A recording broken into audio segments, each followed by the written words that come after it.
नमस्कार दोस्तों, मैं सुमित आप सभी का स्वागत करता हूं और आशा करता हूं कि आप सभी लोग बढ़िया होंगे। पर क्या हमारे पहाड़ बढ़िया हैं? ऐसा क्या हो गया है हमारे उत्तराखंड में कि हमारे पहाड़ी इलाकों में लोग अब नहीं रहना चाह रहे हैं और काफ़ी सारे घर यहाँ पर को खाली हो गए हैं। तो अभी कुछ टाइम पहले मैं अपने गांव गया था और यहाँ पर को बहुत सारे घरों में ताला लग चुका है। ये मेरे गांव की ही नहीं, पूरे उत्तराखंड की एक बहुत बड़ी प्रॉब्लम है इस समय। इस व्लॉग में आज इसके बारे में ही बात करेंगे कि ऐसी क्या प्रॉब्लम हो रही है जिसके कारण लोगों को गांव से पलायन करके शहरों की तरफ को जाना पड़ रहा है। ये मेरे गांव की बखाई है। आज से कुछ साल पहले यहाँ पर को काफ़ी ज़्यादा चहल पहल हुआ करती थी, पर आज काफ़ी घरों में यहाँ पे ताले लग गए हैं। उस समय इसको इतना बड़ा इसलिए बनाया जाता था क्योंकि एक ही परिवार में बहुत सारे लोग होते थे। पर आप लोग जैसे देख रहे हैं, काफ़ी सारे मकान तो इस समय यहाँ पर को टूट गए हैं और लोग काम की तलाश में अपने इन घरों को छोड़ के शहर की तरफ को आ गए हैं। जब एक्चुअली में पहाड़ों में टेक्नोलॉजी का अभाव था, तब हमारे पूर्वजों ने यहाँ पर को अपनी बेसिक नीड्स को पूरा करने के लिए, जैसे कि आटे को पीसने के लिए घराटों का निर्माण करवाया था।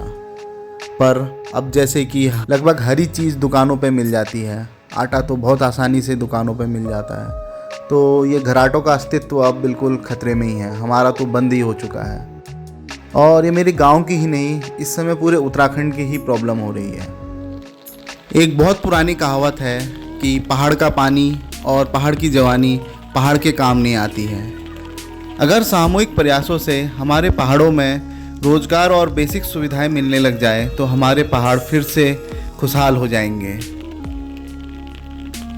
और इस समय जो मकान आप लोग देख रहे हैं, ये एक ज़माने में हमारे गांव में सबसे ज़्यादा बड़ा मकान हुआ करता था और आज इसकी हालत आप देख सकते हैं, पूरा बंजर और जर्जर हो चुका है। ये इसको देखने वाला कोई भी नहीं है यहाँ पर को।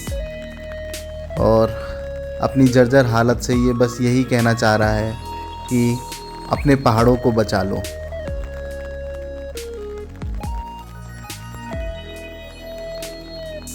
तो मैं इस व्लॉग में यही परेशानी को जो कि उत्तराखंड में इस समय हो रही है दिखाना चाहता हूँ और सभी लोगों को साथ लेके कोशिश करना चाहता हूँ कि पहाड़ों में पलायन को रोका जा सके। इसीलिए यहाँ पर को हम लोगों को भू कानून के लिए आवाज़ उठानी चाहिए और अपने लोकल प्रोडक्ट्स को प्रमोट करना चाहिए।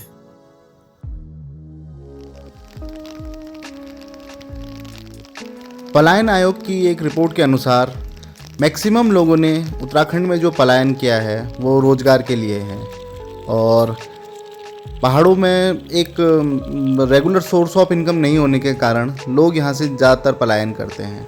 और बहुत सारे लोग शिक्षा को भी यहाँ पर को एक कारण बताते हैं, पर मुझे ऐसा लगता नहीं है कि शिक्षा एक मेजर कारण है, क्योंकि उत्तराखंड में जब एक्चुअली में सुविधा का अभाव था तब यहाँ पर से बहुत सारे लोग इतनी बड़ी बड़ी पोस्टों पे पहुँचे हैं। खाली हमारे गांव की ही बात नहीं, पूरे उत्तराखंड के लोगों को देखें आप, यहाँ तक कि जनरल विपिन रावत जी जो कि देश के पहले CDS बने, बहुत सारे लोग, बहुत बड़े बड़े इंजीनियर, डॉक्टर, प्रशासनिक सेवा हर जगह आपको उत्तराखंड के मिलेंगे।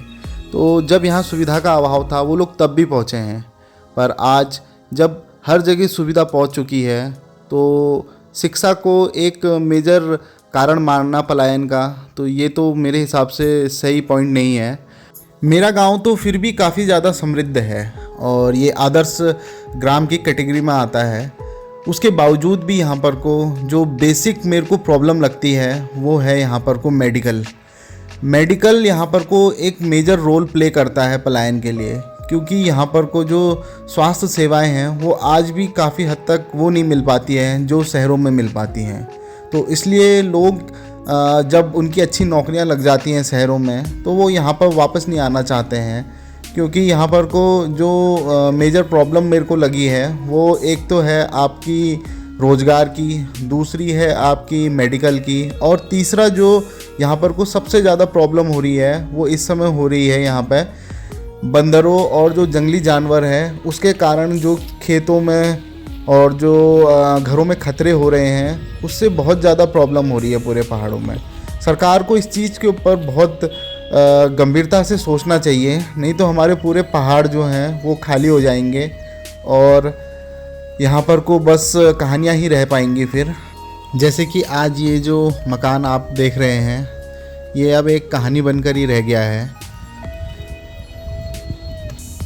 हमारे बड़े बुजुर्ग बताते हैं कि एक समय ऐसा था जब इसकी छत से रेडियो लगाकर पूरे गांव को क्रिकेट की कमेंट्री सुनाई जाती थी और सुबह सुबह यहीं से सारी न्यूज़ें सुनाई जाती थी कि देश में क्या हो रहा है। पर आज आप लोग देख सकते हैं कि ये पूरा घर एक खंडर बन चुका है, इसे देखने वाला कोई भी नहीं है। दीवारों में आप देख ही सकते हैं कि घास उगी हुई है, पेड़ उग रहे हैं, पूरा आंगन जो है वहाँ पर को झाड़ियाँ हो गई हैं और इसी पलायन की वजह से ये जो पूरा घर है ये आज पूरा बंजर हो चुका है। तो इन्हीं चीज़ों को रोकना है, सरकार को इसके लिए ठोस कदम उठाने चाहिए।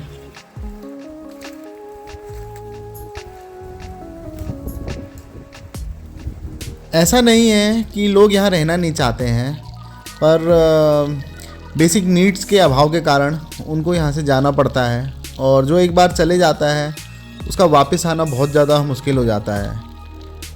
इसलिए सरकार को इस चीज़ के बारे में बहुत गंभीरता से सोचना चाहिए। ऐसा नहीं है कि लोग यहाँ पर को कोशिश नहीं कर रहे हैं। आप लोग यहाँ पे देख सकते हैं कि काफ़ी लोगों ने इस समय रिवर्स पलायन को भी अपना रखा है। बहुत सारे लोग यहाँ पर को जो कन्वेंशनल खेती होती है उससे हट के यहाँ पे बहुत सारी चीज़ें उगा रहे हैं और उसे मार्केट में सेल कर रहे हैं। एक तो यहाँ पर प्रॉपर मंडी नहीं होने के कारण भी वो रेट नहीं मिल पाते हैं, जबकि यहाँ पर को पूरी तरीके से ऑर्गेनिक खेती होती है पर वो रेट नहीं मिल पाते हैं जो मिलने चाहिए। इसकी वजह से भी लोगों का मनोबल टूटता है।